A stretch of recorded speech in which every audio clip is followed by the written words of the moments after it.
Good evening. Today is August 23rd, 2025. I'm Rich Stevens, and this is the Cold Take. We begin with world news in Washington, D.C., where U.S. President Trump hosted Ukrainian President Zelenskyy and 7 European leaders in the Oval Office to continue negotiating an end to the war between Russia and Ukraine. Ahead of the meeting, Trump said, quote, "The Alaska summit reinforced my belief that while difficult, peace is within reach." Following the meeting, UK Prime Minister Keir Starmer said, quote, "Today's meeting was good and constructive, and there was a real sense of unity." For additional details on this story, visit thecoldtake.com. Moving to United States politics, Florida Governor Ron DeSantis announced Wednesday that State Attorney General James Othmeyer has written a letter to the Census Bureau and copied the White House, urging a review of the 2020 census data. He said Florida was underrepresented by 3.5% and is attempting to gain additional congressional seats as well as electoral votes for presidential elections. Additional congressional apportionment would necessitate redrawing the district maps for the state. This comes amid redistricting discussions in both Texas and California. Democrats returned to Texas Monday after leaving the state for 2 weeks to deny quorum and prevent a vote on redrawn congressional district maps. After an all-day debate, the maps were passed in an 88-52 vote on the House floor Wednesday. In response, the California legislature passed a measure Thursday that will send their own redrawn district maps to a referendum vote in a November special election. Secretary of Homeland Security Kristi Noem spoke Tuesday at the border in Texas. She announced that the United States will be painting the entire southern border wall black to make it hotter in the heat and discourage vandalism. She also noted that her department is currently constructing almost half a mile per day of border wall. She stated that work is being done to secure not only the southern border, but the northern and maritime borders as well. Also in Texas on Tuesday, Police Chief John Buckholtz of the Conroe Police Department spoke about Operation Heatwave.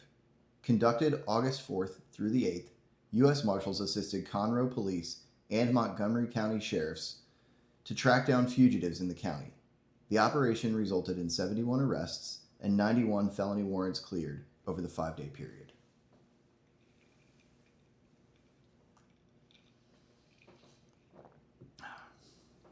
The New York State Supreme Court Appellate Division issued a decision in Donald Trump's appeal of a 2023 ruling against him. He was initially ordered to pay $464 million for fraudulent business practices in New York. The full decision is more than 300 pages, and the 5-justice panel voiced deep disagreement between themselves over whether the Attorney General had the authority to bring the case, whether it should be retried, or referred ultimately to a higher court. Staying in New York, Governor Kathy Hochul held a press conference Monday to announce the 2nd Avenue subway extension. The $3.4 billion plan aims to reduce crowding on the 4, 5, and 6 lines, while cutting some commuters' ride time by as much as 20 minutes.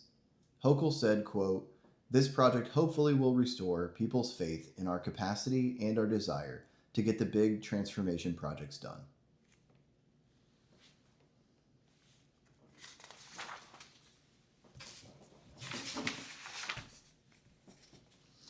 Tonight's news is brought to you by My Mortgage. Help me pay it by hitting like, subscribe, and share.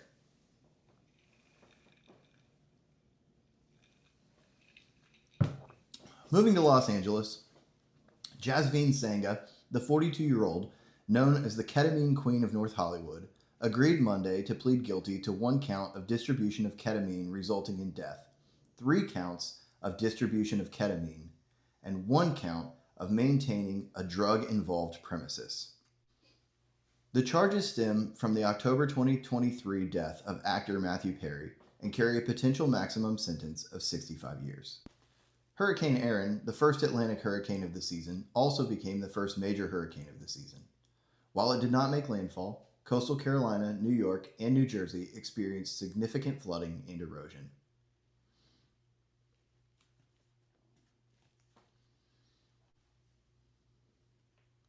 In markets, Fed Chair Jerome Powell signaled Friday the potential of lowering interest rates next month, noting, quote, "The balance of risks appears to be shifting."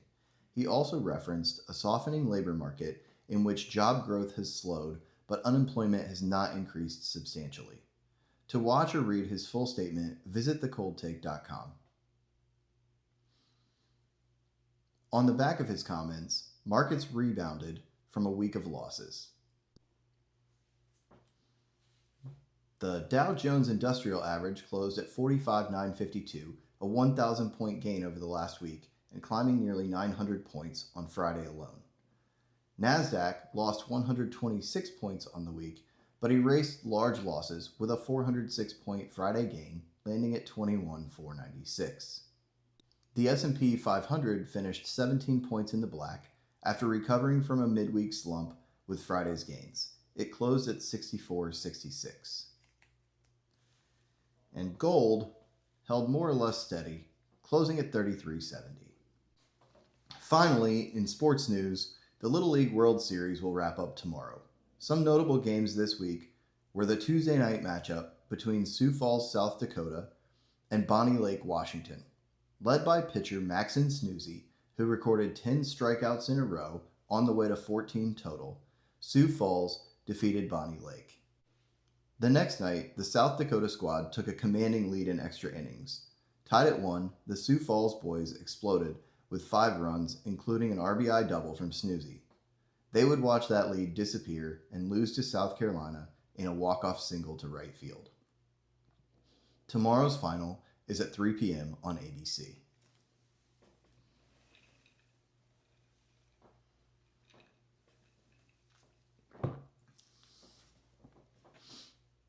The New York Yankees waited out a 2-hour rain delay Tuesday in Tampa before Aaron Judge recorded his 40th home run of the season. The 13-3 win included 9 total home runs by 6 Yankees to tie a single-game franchise record. And while today is officially the first day of college football, most teams will kick off a week from now. Notable August 30th matchups include Texas at Ohio State, LSU at Clemson, and Alabama at Florida State. Notre Dame will visit Miami a day later. And like it or not, that's what happened. This has been The Cold Take. I'm Rich Stevens. Good night.